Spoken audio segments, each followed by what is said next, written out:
Hey everybody, back. We're going to do one today on the Electoral College. If you did not know this, you don't actually elect your president every year. A group of electors does it for you that we group together and call the Electoral College. So I ended up seeing something on Facebook yesterday which got me thinking about it. And, there are people who are for it, there are people who are against it, the Electoral College. I bet some people don't even know what the heck it is. So I'm going to briefly explain to you all how it works. I'm going to tell you what people who want to keep it say about it, and I'm going to tell you what people who don't want to keep it say about it, and then just some crazy fun Electoral College facts. So, in this country, there are 435 members of the House of Representatives and 100 senators. So that puts you added together at 535 people.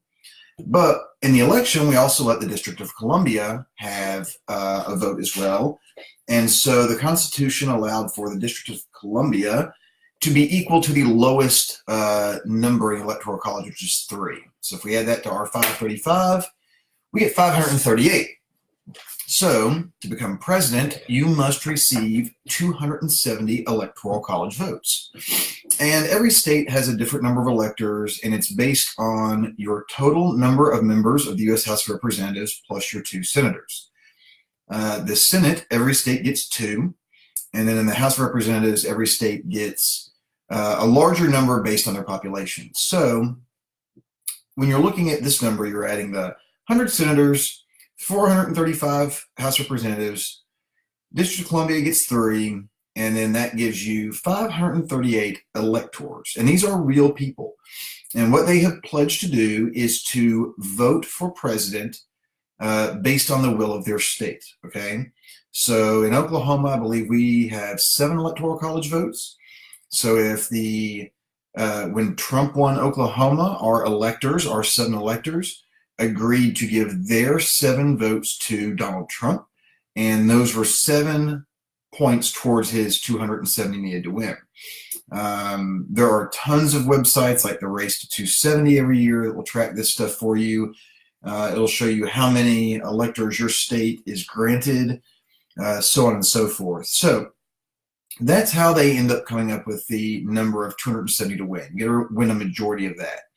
Now, what you don't have to win is what they call the popular vote, which is just all the votes in America added up, and then whoever has the majority would be president. We don't do that system. I'll get into pros and cons later, but in most of your lifetime, since they're recent, there have been 2 elections, one in 2000 and then one in 2016, in which the candidate that got the most votes in the nation did not win the presidency because the other person won 270 Electoral College votes. So that's how the Electoral College is set, and that's how they vote every year. There are only a couple of states that split up their electors, and they do it based on how many counties vote for president. But it's only a couple, and it's a very convoluted system, and it doesn't have a big impact to the overall the overall outcome. So I'm not even going to go into that. It doesn't matter, and most of us don't live in one of those 2 states. So what are the pros and cons of the Electoral College? Well, supporters of it will tell you that it forces the candidates to appeal to a wider base of people, okay? So Oklahoma is a small state. A presidential candidate would never try to appeal to us because we don't have a population base big enough. If you think about it this way, the Manhattan Island, so Manhattan is a city, is 8 million people, no, that's not right. It's not 8 million. It's way more than that. I don't remember the number right now. It's huge. Oklahoma City, if you count the areas that are counted in our metropolitan areas, is about 1.4 million. So big difference, and it would cause a president to not worry about us. The second is that it makes the candidates appeal to places outside areas that have very large cities.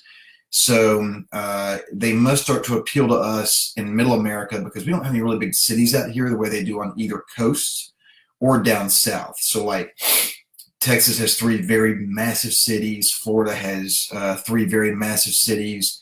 Of course, everybody knows that California and New York have got very big, massive cities. So it makes them kind of push more towards the middle of the country if you have the Electoral College. And finally, they say that it preserves the two-party system. I did not dive into that very much. That's just what supporters say.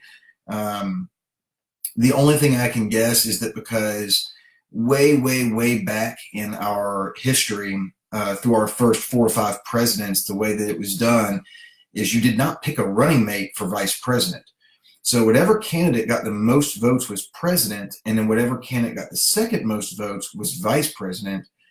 And there was James Adams was of a different party than Thomas Jefferson when he was president and Jefferson was VP. And then when Jefferson got elected president, his VP was Aaron Burr, and he was also a different party. So 2 different 4-year terms in a row, you had the president being in a different party than his VP. So that might be what they mean by, if we keep the Electoral College, we preserve the two-party system, because now the president picks their own vice presidential candidate. So maybe that's what they're referring to, but I'd have to dig further into that. Now, people against it say that what can happen is a person who does not get the most votes doesn't become president, and that is not then what they would call the will of the people. So in 2000, Al Gore got more votes, and in 2016, Hillary Clinton got more votes. So people against the Electoral College, which I guess this would be mostly Democrats, since we're the ones that lost those 2, are saying, well, it doesn't necessarily meet the will of the people. You've met the numbers game of getting to the 270 Electoral College votes, but even though the other person had more what they call the popular vote, which is just the straight up ballots, it doesn't do their will.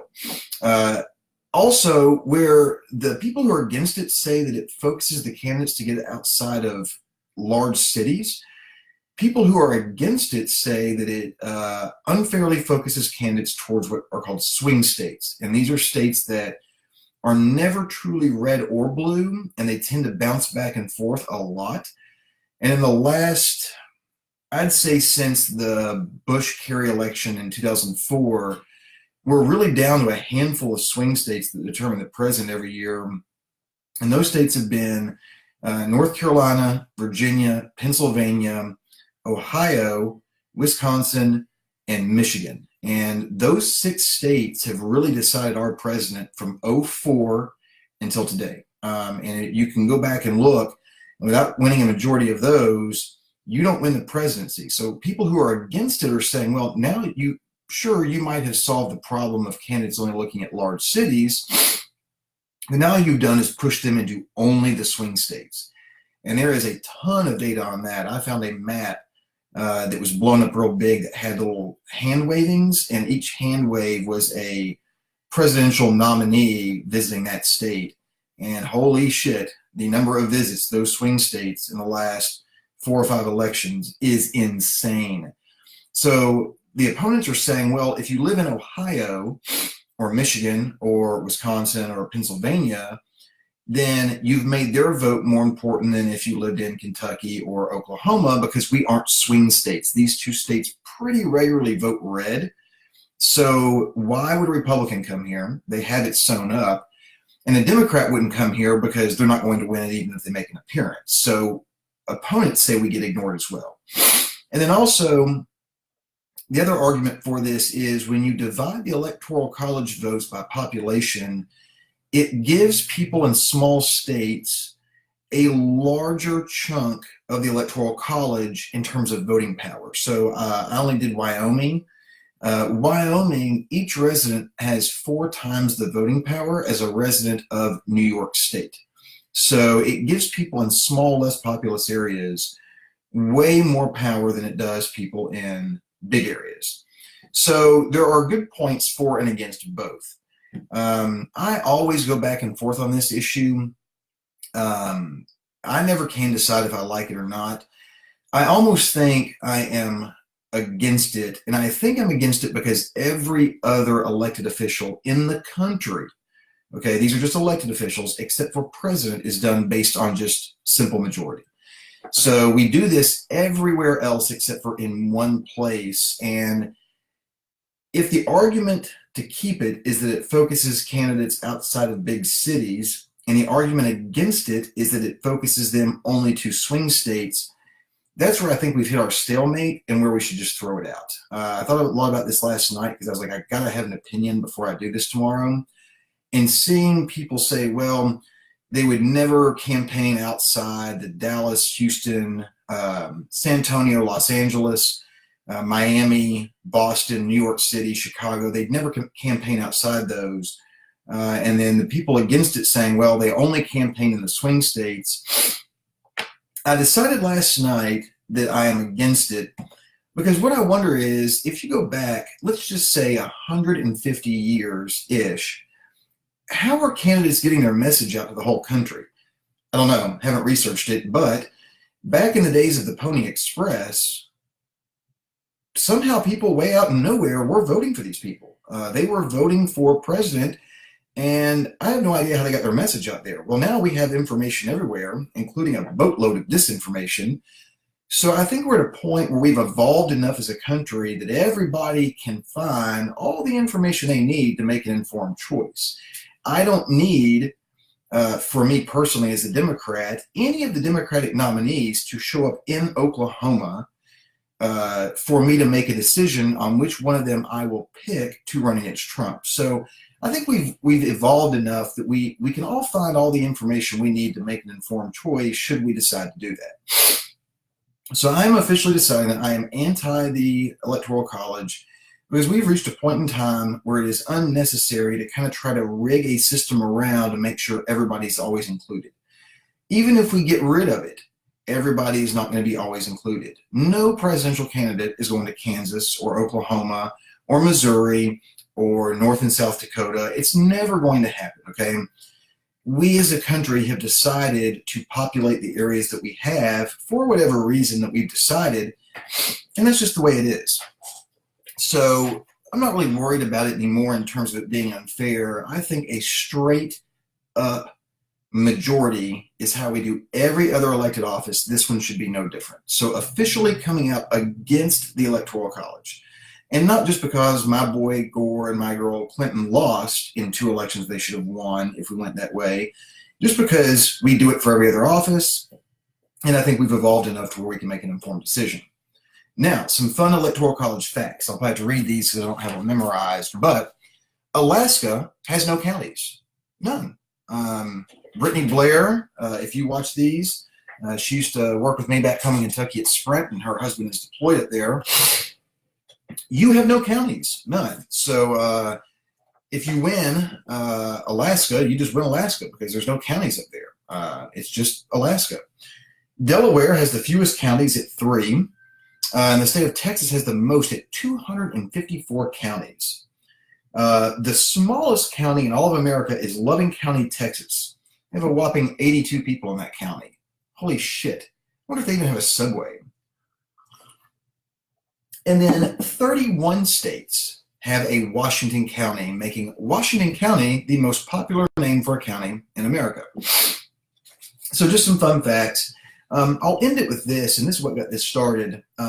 Somebody I know shared a post from somebody else on Facebook, and I'm not really frustrated with my friend over this. I'm more frustrated over the person who originally posted it, that they saw this and then posted it without doing any research. So that's how we got onto this topic, and I'm going to stop this at the Electoral College, and I'm going to do that as a separate video here just in a second, but about disinformation, misinformation, how to inform yourself going forward.